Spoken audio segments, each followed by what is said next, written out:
Ano pong song niyo yung pinaka nakakapagod i-perform? Ooh. So, isa sa pinaka nakakapagod, siguro, yung top 1 is yung Game On. Ay, it's either Game On or Extraordinary. Tapos yung pangatlo, The Light. Basta yan. Sobrang nakakapagod yung mga choreo niyan. Pero, ano naman, enjoy naman siya sayawin. Sadyang sobrang heavy lang talaga nung choreography doon. So, nakakapagod siya. Kailangan talaga nasa kondisyon kapag sinayaw mo yun. Kasi, parang sobrang bilis ng pacing nung choreo.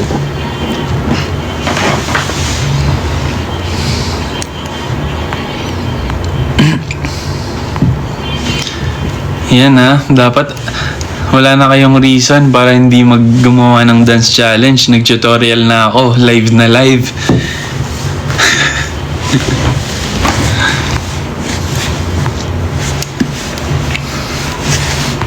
Tsaka ang iniisip nyo kasi, feeling ko kaya lagi pag sinasabi nyo mahirap, pag nakikita nyo na ginagawa namin, hindi nyo naman kailangan magawa na katulad ng ginagawa namin. Kung ano lang yung kaya nyo. Kasi sobrang simple lang talaga ng steps.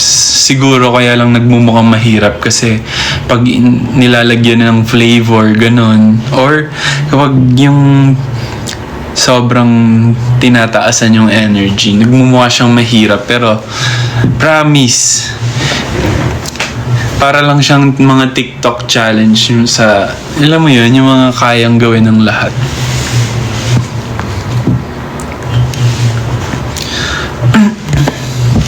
Anong hindi ko na-record, ipa-airdrop mo na lang yan sa mga nakapag-record. Pagod na ako. Ayoko nang ulitin from the top. Huwag niyo ako sabihin na hindi ko na-record kasi bago ako mag-start, sinabihan ko kayo na mag-record kayo. Hindi niyo na pwedeng idahilan yan sa akin. Ang tagal-tagal ko nag-tutorial tapos hindi mo mapipindot yung record.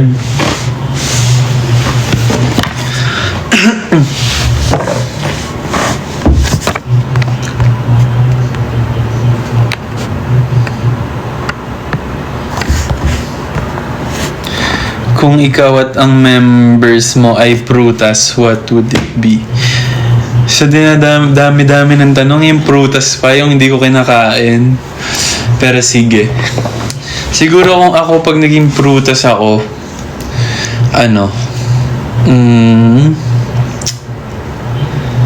apple.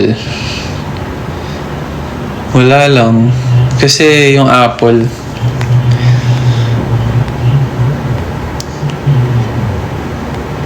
maganda siya tignan.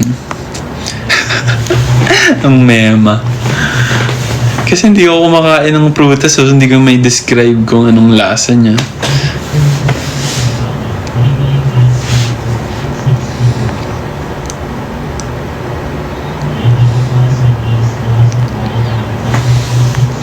Thank you, Brian.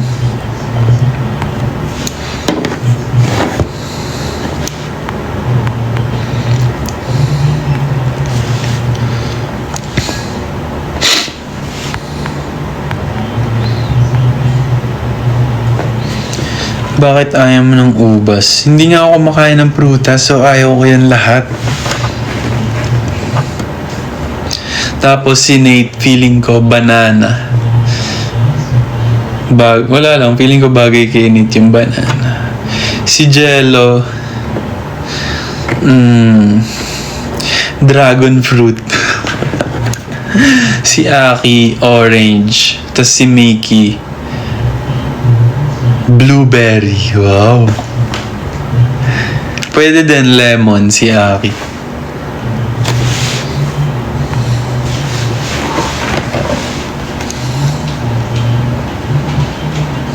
Kantahan niyo ako ng The Light. Sige. Nasaan ka ba ngayon? Puntahan ka namin. Perform kami ng The Light sa harap mo.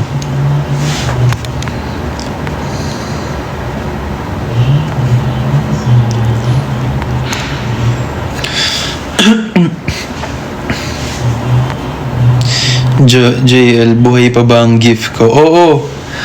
Ang cute nga na yung umiilaw na dog.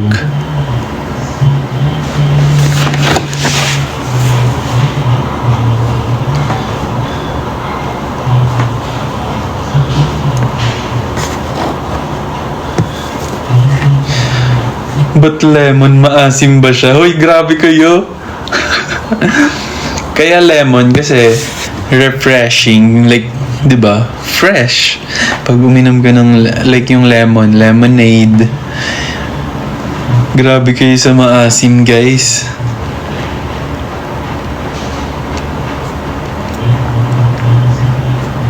Ano feeling maging fresh? Siyempre kapag fresh ka, di ba, confident ka, like lumabas, confident ka na magpakita sa mga tao, feel mo, malinis ka, ganyan. Kaya maganda maging, stay fresh. Kaya kung ako sa inyo, pakinggan nyo na yung bagong single namin na Fresh. Ganun yung segue as a host. Ano naman masasabi nyo sa hosting skills ko? ano yung sa tingin nyo pwede ko pa i-improve? Kasi feel ko yung first time, hindi naman first time yung sa I1, pero feeling ko lang sobrang pa ako, conscious pa ako sa mga sinasabi ko. Gusto ko pa mas maging natural pag nag-hosting. Pero, feel ko naman makukuha ko naman yun pag lagi ko na siyang ginagawa. Pero ano pa sa tingin niya yung, like, pwede kong gawin, gano'n.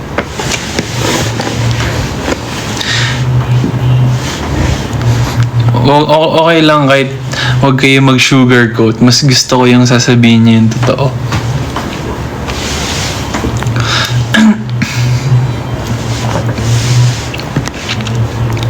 More on banter.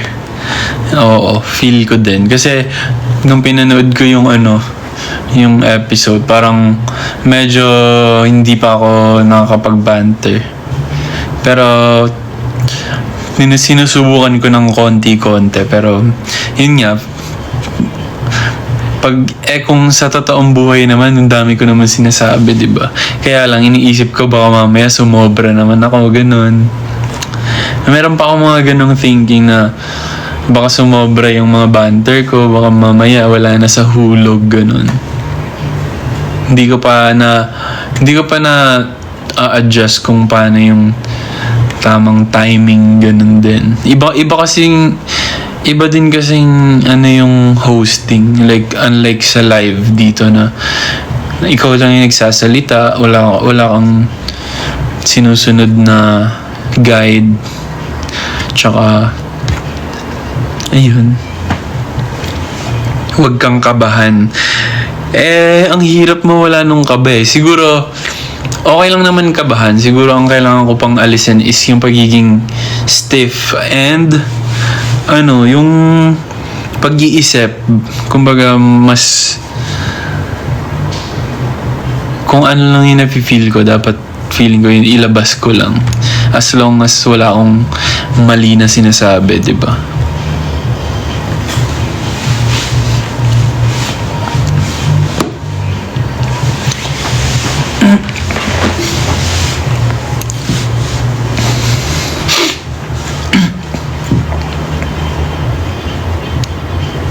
Wait lang, inom lang ako.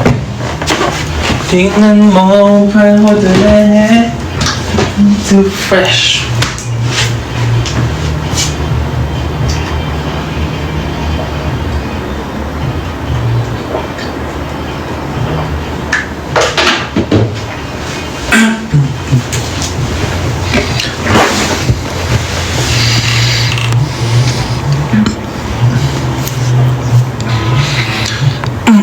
Kuya JL, pakanta naman ng song ng uuwian. Ikaw lang ang uuwian palagi at mahaba man ang lalakbayin ay panatag dahil isa lang ang ating uuwian.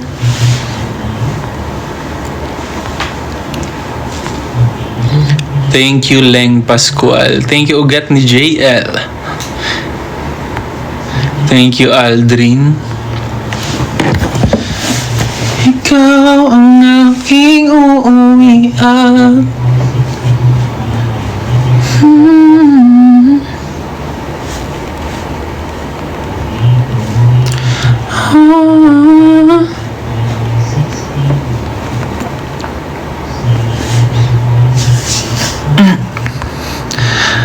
Mahaba man ang lalakbayin, panatag dahil isa na. Gusto niyo ba kumanta? Kanta naman tayo after sumayaw. Since madami na naman tayo na pag-usapan, wala na din ako masabi. Kumanta na lang tayo.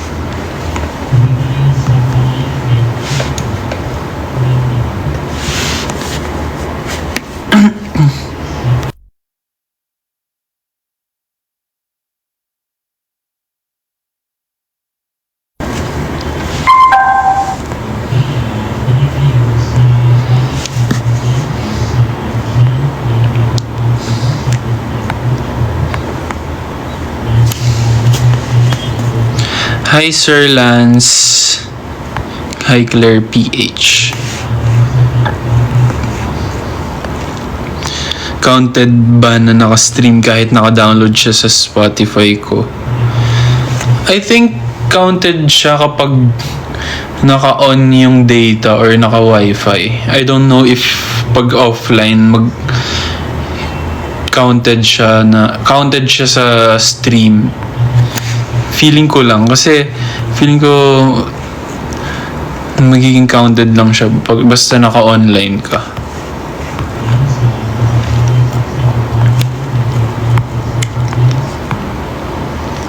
Yun, tama. Counted once na connected ka nga sa data or wifi. Gusto mo ba mag-your face kung meron sa susunod? To be honest, gusto ko siya masubukan pero sobrang hirap kasi kaya believe din ako kay Aki kasi sobrang hirap talaga mag-impersonate.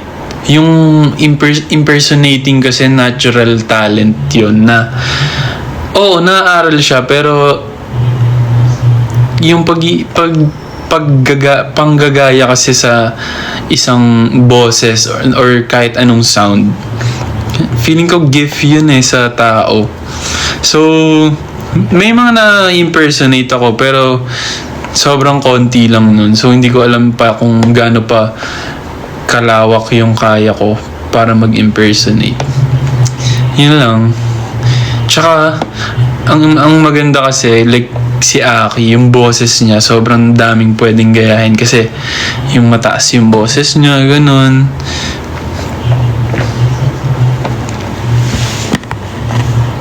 Kaya props talaga kay Aki sa pagsali niya doon. Sobrang madami ka din talagang matututunan doon tsaka yung syempre pag may challenge ka may challenge ka na nakukuha para sa sarili mo. Parang ang laking tulong nun when it comes to yourself, 'di ba?